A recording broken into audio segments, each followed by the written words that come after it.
Studies class 12 का जो second chapter है प्रिंसिपल्स ऑफ मैनेजमेंट, उस चैप्टर की ये हमारी 4th वीडियो है। आज की जो ये वीडियो है, इस वीडियो में मैं आपको टेक्निक्स ऑफ साइंटिफिक मैनेजमेंट के बारे में बताऊंगा और F.W. टेलर ने जितनी भी टेक्निक्स दी हैं, वो जो 7 टेक्निक्स हैं, एक एक करके हम उसको डिटेल में समझेंगे।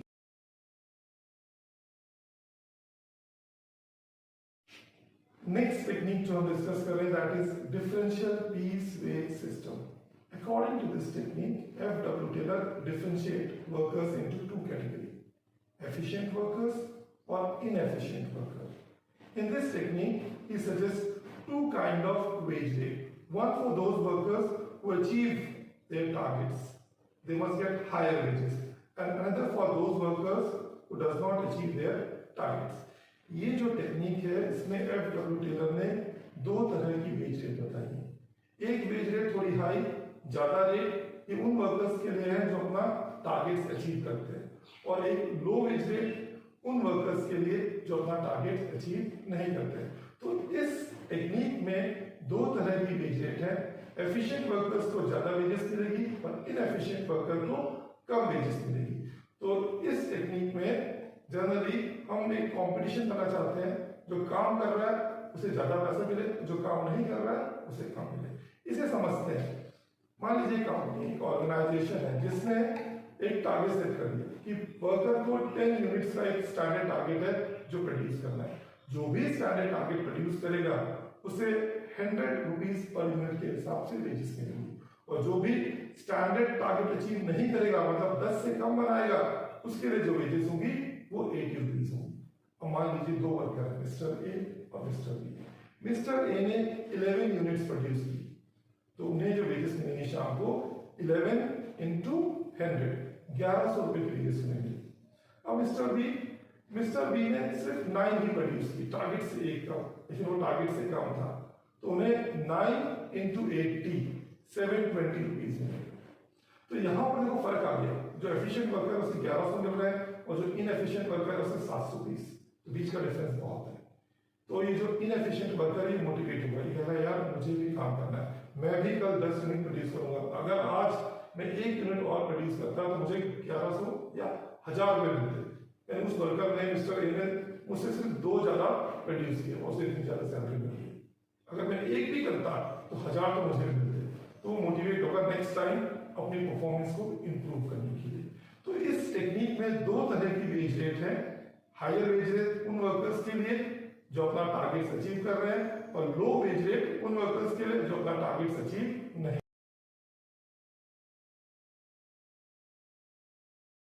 जो नेक्स्ट टेक्निक हम करेंगे, टेक्निक का नाम है functional foremanship. According to this technique, worker must be supervised by several specialist supervisors or foremen.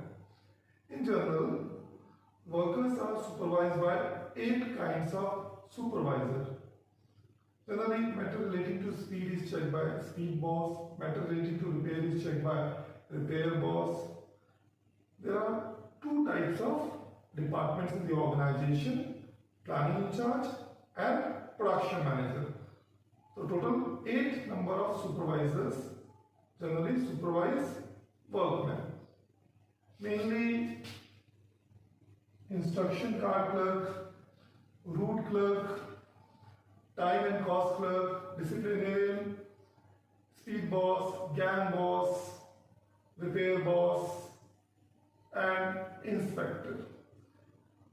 Inspector के अलावा ये सबसे पहला मैंने नाम बताया आपको, मैंने बताया instruction card clerk. Instruction card clerk जो है वो इंस्ट्रक्शंस फ्रेम करता है वर्कर्स के लिए, कि उनके लिए इंस्ट्रक्शन बताता है क्या करना है, कैसे करना है, कब करना है। इंस्ट्रक्शन बनाने का काम इंस्ट्रक्शन कार्ड क्लर्क है। रूट क्लर्क प्रोडक्शन की डायरेक्शन को बताता है कि पहले क्या होगा फिर क्या होगा, सीक्वेंसिंग का काम जो है ये रूट क्लर्क करता है। Time and cost clerk, time clerk जो है वो बताता है कोई भी एक्टिविटी कब शुरू होनी है, कब खत्म होनी है, तो उसका टाइम बताता है और कितनी कॉस्ट में वो कंप्लीट होनी है। डिसिप्लिन जो है वो डिसिप्लिन को मेंटेन करता है। स्पीड बॉस जो है वो स्पीड को चेक करता है। जो गैंग बॉस है, गैंग बॉस का जनरली काम क्या होता है, वर्कर्स के आने से पहले मशीनरीज को रेडी पोजीशन में तैयार रखना। रिपेयर बॉस रिपेयर काम देखता है और इंस्पेक्टर ओवरऑल सुपरविजन को देखता है। तो ये प्रिंसिपल जनरली कहता है कि जो अलग अलग जो स्पेशलिस्ट है वो वर्कर को सुपरवाइज करें। जैसे आप देखिए क्रिकेट है, क्रिकेट में जो बॉलिंग के लिए अलग से कोच रखा जाता है बॉलिंग कोच, बैटिंग के लिए अलग से बैटिंग कोच रखा जाता है, फील्डिंग कोच भी रखा जाता है। तो उसी तरह ऑर्गेनाइजेशन में भी ये 8 तरह के अलग अलग तरह के सुपरवाइजर्स जो है वर्कर के ऊपर नजर रखते हैं। तो वर्कर को 8 तरह के अलग अलग सुपरवाइजर्स के द्वारा सुपरवाइज करने की जो टेक्निक है उस टेक्निक को फंक्शनल फोरमैनशिप।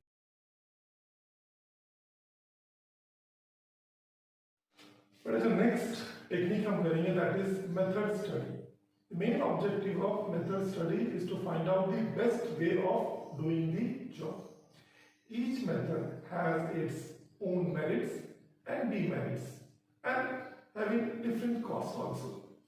तो ये जो टेक्निक है इसमें कहते हैं कि किसी भी काम को करने के बहुत सारे मेथड्स हो सकते हैं। हर मेथड की अपनी मेरिट्स और डीमेरिट्स होती हैं। तो हमें एक ऐसा मेथड चूज करना चाहिए जिसमें डीमेरिट्स कम हो, मेरिट्स ज्यादा हो और वो कॉस्ट इफेक्टिव भी हो। Right from procurement of raw material till the final goods is delivered to the customer, each activity is a part of method study. तो ये टेक्निक एक बेस्ट मेथड को चूज करने के लिए अपनाई जाती है।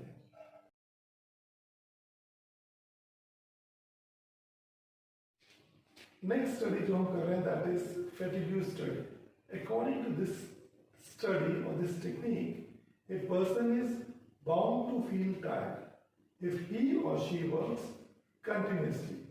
So rest intervals are necessary for the worker so that they can take some rest and regain stamina.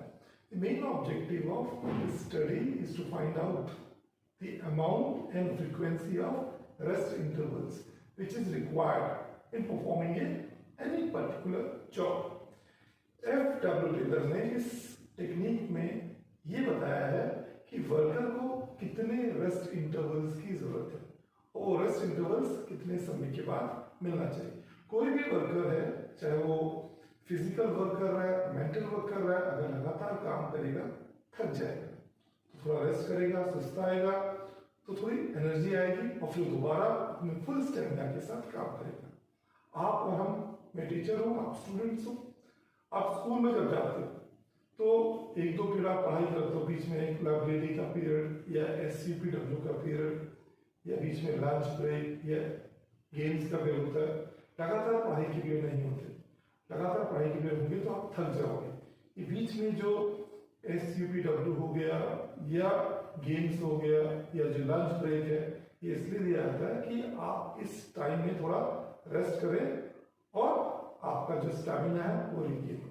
तो इस स्टडी का मेन ऑब्जेक्टिव यही है कि इसमें ये डिसाइड करना कि वर्कर को कितने रेस्ट इंटरवल्स की जरूरत है और वो रेस्ट इंटरवल्स कितने समय के बाद दिया जाएगा।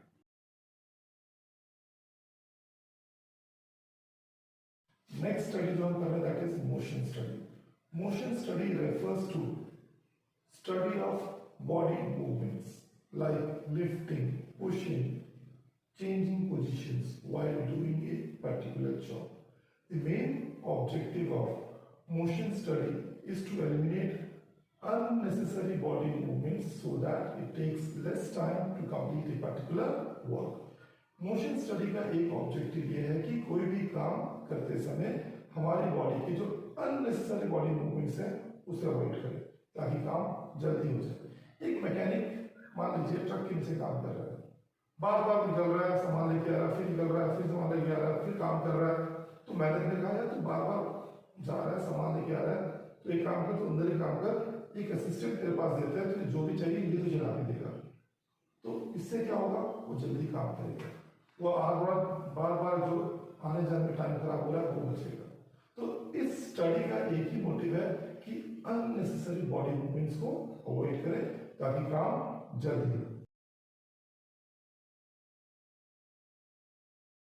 नेक्स्ट स्टडी जो हम कर रहे हैं that is time study. Main objective of time study is to determine the standard time taken to perform well-defined job. In this study, time measuring device is used to measure each element of work or task. ये एक ऐसी technique है बेटा जिसमें हम क्या करते हैं, एक एवरेज वर्कर को सिलेक्ट करते हैं. उस एवरेज वर्कर को कहा जाता है कि आप ये कोई भी पर्टिकुलर वर्क को कंप्लीट कीजिए. एवरेज वर्कर उस काम को करता है और मैनेजर स्टॉप लॉस से एक टाइम को नोट करता है कि इस वर्कर ने कितने समय में ये काम किया है और फिर उस टाइम को एक स्टैंडर्ड टाइम फिक्स कर दिया जाता है कि बाकी सभी लोगों को इस टाइम लिमिट में इस वर्क को करना है. तो यहाँ पर हम एक एवरेज वर्कर लेते हैं. अगर एफिशिएंट वर्कर लेंगे तो बहुत जल्दी काम कर देगा, उतने टाइम में बाकी लोग वो काम नहीं कर पाएंगे. और बहुत स्लो वर्कर लिया तो बहुत स्लोली काम करेगा, बहुत से लोग काम करके बैठ जाएंगे. तो अगर हमें एक स्टैंडर्ड टाइम सेट करना है तो इसके लिए हमें एवरेज वर्कर को ही लेना पड़ेगा. तो इस स्टडी का एक ही मोटिव है कि किसी भी काम के लिए कितना स्टैंडर्ड टाइम होना चाहिए, उस टाइम को फिक्स करने के लिए हम टाइम स्टडी टेक्निक को यूज करते हैं.